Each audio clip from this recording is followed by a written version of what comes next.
Railway நிலையத்திலே தமிழிலே கள்ளக்குடி என்ற பெயர் பலகை அமைக்க வேண்டும் என்று அந்த போராட்டத்திலே நம்முடைய அருமை தலைவர் கலைஞர் அவர்கள் ரயிலை நிறுத்துவதற்காக தண்டவாளத்திலே படுத்து விட்டார்கள். அந்த போராட்டத்தில் நான் தான் கலந்தேன். மும்முனை போராட்டம் என்று பெயர்.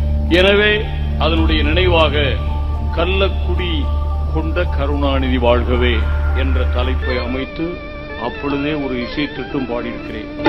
கள்ளக்குடி கொண்ட கருணாநிதி வாழ்கவே, மக்கள் உள்ளம் குடி கொண்ட உண்மை தலைவன் வாழ்கவே.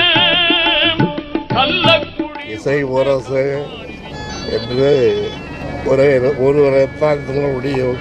அவர்தான் நம்மை விட்டு இன்று பிரிந்துவிட்ட என்னுடைய ஆரோக்கிய நண்பர் இசை முரசு அனுபவம் அவர்கள் ஆவார்கள்.